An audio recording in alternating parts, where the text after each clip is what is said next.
Hello student, हमारे YouTube channel मातृभाषा संस्कारों के जर्नी पर आप सभी का स्वागत है एवं नए साल की हार्दिक शुभकामनाएं। नए वर्ष की हैप्पी न्यू ईयर। तो हम लोग इसके पहले की वीडियो में पढ़े थे लोकोक्ति का अर्थ और कुछ लोकोक्ति और उसका प्रयोग पढ़े थे, हम लोग देखे थे। आज फिर अब हम लोग देखेंगे कुछ लोकोक्ति, प्रसिद्ध लोकोक्तियाँ।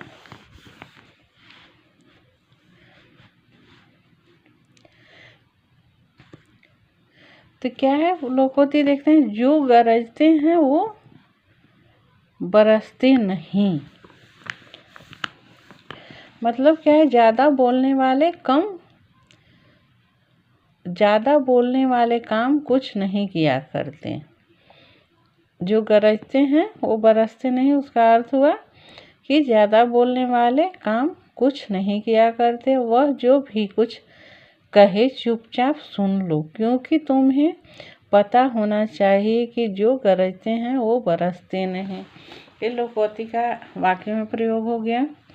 अब हम लोग देखते हैं आगे। जल में रहकर मछली से बैर, मतलब आश्रय देने वाले से शत्रुता रखना। मतलब जो हमें आश्रय दे रहा है उसी से हम शत्रुता लें, तो ये क्या हो गया, जल में रहकर मछली से बैर कहा लोकोक्ति। अब क्या है, अपने मैनेजर से लड़ाई मत करो, जल में रहकर मगर से बैर नहीं किया कर जाता। अब नेक्स्ट है, थोथा चना बाजे घना। ओछा व्यक्ति दिखावा अधिक करता है। हर समय बड़ी बड़ी बातें करते रहने वाला लोकेश वास्तव में थोथा चना बाजे घना है।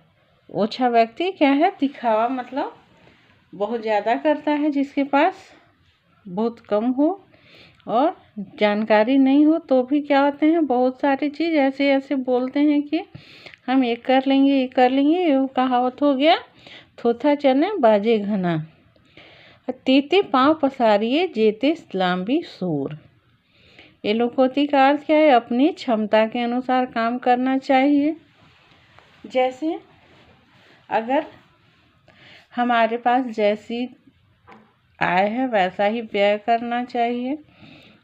तेते पाँव पसारी जेते लंबी सोर, क्या है, बेकार में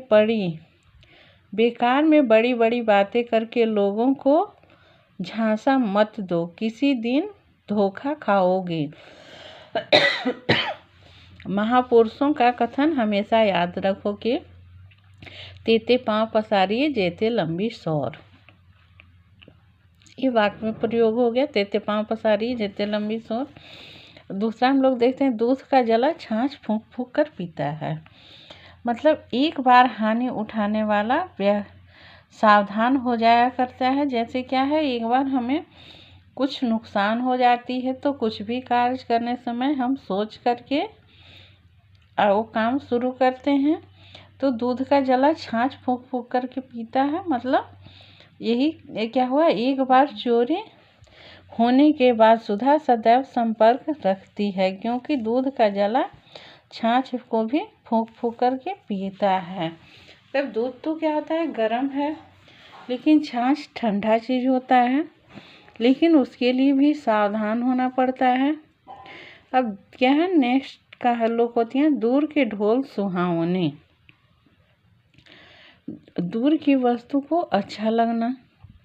तुमने केवल मुंबई की सुंदरता के बारे में सुना है, यहाँ की बस्तियों को देखोगे तो दंग रह जाओगे।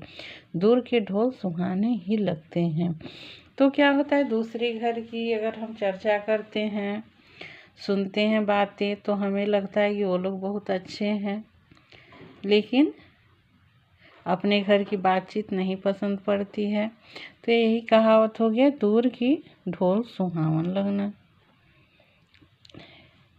नाच न जाने आंगन टेढ़ा लोकोक्ति, क्या है, बहानेबाजी करना, कम न आना।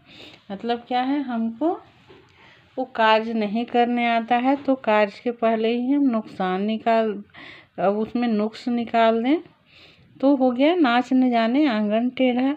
जब मैं मोनिका से मैंने एक प्रश्न समझाने को कहा तो वह बहाने बनाने लगी। सच ही कहा गया है, नाच न जाने आंगन टेढ़ा। तो जैसे यहाँ प्रश्न पूछा जा रहा है तो उसको प्रश्न का आंसर पता नहीं है, उत्तर पता नहीं है, तो क्या है, वही कहावत का अर्थ हो गया नाच न जाने आंगन टेढ़ा, लोकोक्ति।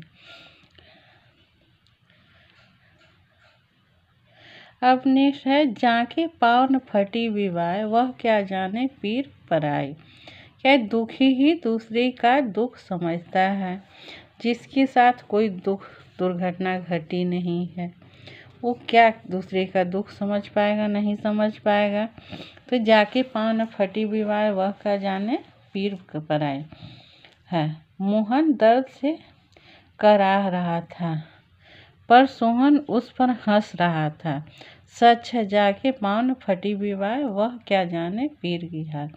तो क्या है, उसको कोई दर्द दुख नहीं होता है तो वो दूसरे का दुख दर्द नहीं समझ पाता है। नेक्स्ट है, अपनी डफली अपना अपना राग, सबको अपनी अलग राय होना। वर्मा परिवार में कोई किसी का साथ नहीं देता, सभी अपने अपने तरीके से काम करते हैं। यहाँ सबकी डफली अपना अपना राग, मतलब सब लोग अपने में मस्त रहना, अपना खुद कार्य कर लेना, सोच लेना कि हमें जो करना है वैसे हम करेंगे। दुविधा में दोनों गए माया मिली न राम। क्या दुविधा में दोनों गए माया मिली न राम।